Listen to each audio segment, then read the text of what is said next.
Adam Fonseca, editor of Golf Unfiltered, joins us. First time for Adam on the program. Hey, thank you very much for making a little time for us today. I appreciate it. But your piece in your blog and on the site, the absurdity of professional golf spoke to me. Because I don't know that we have spent enough time talking about just not what LIV Golf has done to the pro game, but I think how it has distorted the minds of even professional golfers. Because what has happened with all the money that the Public Investment Fund has thrown at them is that the PGA Tour has pretended that they can react by upping the purses. They just lost Wells Fargo in Charlotte. Like, this is one of the best regular season tournament events on the entire PGA Tour calendar, and a sponsor, which always got a great field, it was an elevated event, and a sponsor just said, nah, we can't do it. I mean, isn't that what has happened? Isn't that what LIV Golf has really done? LIV Golf, first of all, thanks for having me on, Adam. LIV Golf is the disruptor in every sense of the phrase, and not in a good way either. It's showing all of the cracks in the foundation of the PGA Tour that really none of us have paid much attention to over the years, but certainly there's water flowing from that foundation now. And when sponsors begin to leave, and when players begin to leave, and when all of these things begin to just unravel for the PGA Tour, you're left wondering, as a fan of professional golf, at least on the men's side, what is there to like about this product anymore? Mm-hmm. We're running out of reasons to continue to tune in when the likes of John Rahm, most recently, of course, leaves. And his legion of fans, and even in my market where I live just outside of Chicago, I can't watch John Rahm because it's not covered anywhere where I can tune in to watch him at LIV Golf. So all of that to say, you're right. There's a lot of disruption going on in the world of men's professional golf, and it's not going to help the game in any way. No, I don't think anybody wins by not really being able to watch Rahm, or I'm not a Bryson DeChambeau fan. I would argue that of all the players who left to go to LIV Golf, Phil Mickelson and Bryson DeChambeau were probably the only needle movers. Everybody else, you can be a great player. I think those are the only two guys that really noticeably impacted fandom and interest. Nobody's knocked. Dustin Johnson's a Hall of Famer. Brooks Koepka's a Hall of Famer. I think Sergio Garcia's a Hall of Famer. I want to bring up something that Sergio and Rory McIlroy had a conversation a few years ago about. But I think that the two guys I mentioned, Mickelson and DeChambeau, are really the only guys that impact the popularity of the game to a mass audience. They certainly are the most charismatic of that group that you mentioned. And when you talk about how this reaches fans and capturing new fans, because everyone's talking about growing the game. All these guys going to LIV, they're saying, oh, it's to grow the game. It's not growing the game when eyeballs can't see you play golf. And even when we recently saw John Rahm, whether you believe the report or not, but I believe it to be true, he's basically banned from talking to reporters until February. So how does that grow the game when we can't hear these guys anymore? I mean, they're getting their paydays, sure, but come on, you're not doing this for anyone but yourself. So John Rahm, I'll just ask this question open-ended. What do you think John Rahm's dollar value is to based on what the PGA Tour brings in?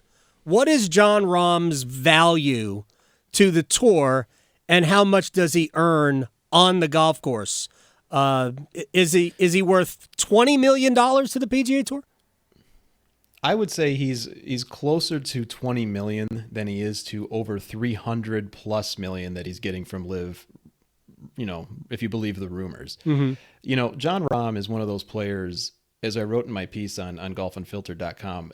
We're not talking about this transcendent athlete that is known the world round. Right. You know, we're not talking about a Michael Jordan or a Tiger Woods or anyone of that. And so while certainly valuable to the PGA Tour in terms of the ticket sales and people going to go watch John Rahm at these tournaments, he's not the keystone to the tour. The PGA Tour is not going to fold because John Rahm is no longer playing it. Right.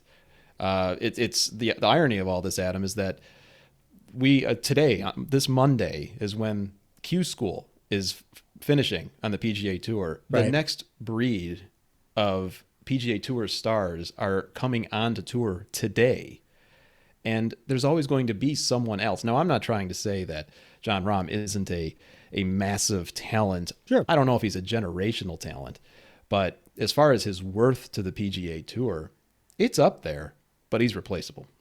Yeah, and he's not even. He didn't win the PIP or whatever that thing is. I think he finished third behind Rory McIlroy and Tiger Woods, who doesn't even play anymore. That's really just an annual payment to make sure that that everybody remembers that Tiger Woods is great. At Adam J. Fonseca from GolfUnfiltered.com is joining us here. So Rory McIlroy and Sergio Garcia used to be very good friends. I believe they stood in each other's weddings when each got married.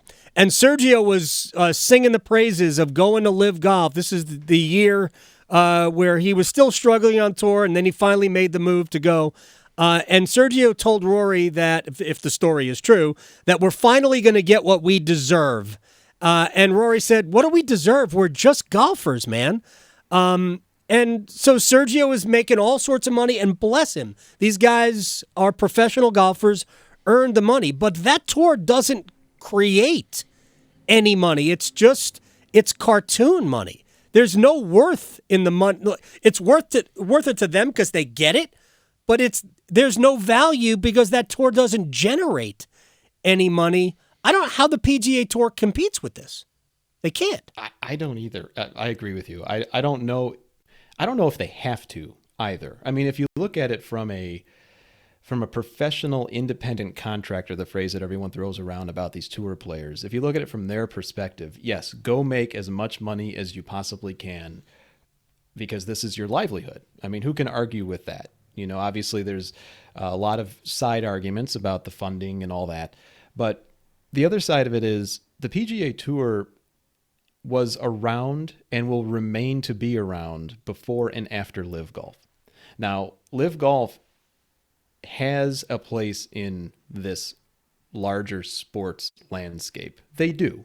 It's just a matter of, all right, well, what players want to go and make their own legacy in that upstart league? Because to your point, there is no other money coming in. And sponsors, equipment sponsors primarily, are the ones that really hold much of the future for LIV Golf here. I mean, everyone talks about how much money the Public Investment Fund has. They still want to see a return on investment. This isn't just some open-ended thing. And right now they're not getting that return on investment. Getting nothing. And so zero.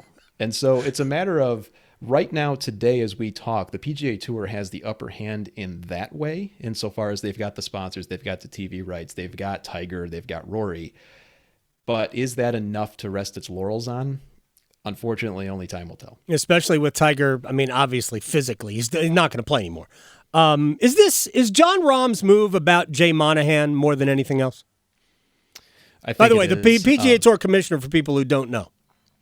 Yeah, Jay Monahan, let's just call it what it is, Adam. He screwed up royally during this whole thing. The fact that he is still in his position is mind-boggling to me personally, but you can go back to listen to old John Rahm interviews leading up to his decision to jump to LIV. John Rahm has not been shy as far as what he thinks of the commissioner of the PGA Tour. In fact, there is an interview, the tournament is escaping me for now, but when asked about the mandatory requirement for him to play in certain tournaments while on tour as part of this response to LIV Golf, he was taken aback. This had not been communicated to him. And so I believe, as he has said in not so many words, that he feels he got screwed over, as many players do on the PGA Tour. And so this was maybe a stick it to you, Jay, move on his part. Final thing about this, then I want to ask you one question about Tiger. Adam Fonseca from GolfUnfiltered.com. on June 6th this year, when they announced the at least the framework of a deal that probably isn't going to get done with the public investment fund. Maybe it will. And that just blew everybody away. I remember when I saw it, I'm like, what the? The fact that they did not let in the star players, Rory, Rahm, Spieth, the guys who really do move the needle to certain extents on the PGA Tour, those guys, the fact that they didn't know about it, to me, is the biggest failure in leadership. You can't let your star players be blindsided, especially those who have spoken out against the what LIV Golf is doing to the game. To me, that was the end of it. I didn't understand how Jay Monahan could keep his job a week, let alone still be in the position today. I'm with you. Tiger, during his press conferences for the Hero World Challenge a couple weeks ago, made it very clear to Jay Monahan, this cannot happen again, especially for a tour that has been built on the backs, literally, of the players, and it's supposed to be for the players. Being kept in the dark like that, it was clear that Monahan and a few close confidants panicked. They saw an opportunity for themselves, and in doing so, they went completely against what they told all of the players to not do, and is take the money, when in fact, I mean, Adam, if you're in their shoes, if you're in a John Rahm shoes, if you're in any of those players, you're thinking, wow, we just got fleeced. We just had the covers pulled over us, or out from under us, rather. I would be surprised if more players before the first of the year don't jump. Oh, I think they will. I don't think there's any question that there will be more players jumping. I still don't think ultimately it hurts the pro game. I think the PGA Tour will still be the superior tour of the two. But if you don't have status in major championships and you jump, I mean, we're not going to see Abe Answer or Joaquin Niemann play in majors, and those guys are major championship worthy. Taylor Gooch might have been the best player on the LIV Tour this past year, and he's not going to play in a major. I mean, it's staggering to me, because they're not going to get world rankings points. Finally, before I say goodbye, would you agree Tiger looks physically, not mentally? I think he looks happier now that even though he can't play anymore, I think he looks happier personally. But man, it's hard to watch a guy who's not yet 50 years old there's just no freedom of movement at all. No, he's definitely not the guy that I grew up watching. I mean, he's 7 years older than me, and he looks 27 years older than me. I mean, he's definitely at that point in his career. It's nice to see him out there. As I tell all my friends who watch the game, this is just icing on the cake right now. It's all extra. Just enjoy it. Just go watch highlights of the 2008 U.S. Open. That's all we need. I just want to see that again. Adam Fonseca at Adam J. Fonseca from golfunfiltered.com. Thank you very much, man. Happy holidays, and I'll talk to you in the new year. You as well, sir. Thanks again. You got it. Adam Fonseca here on The Adam Gold Show.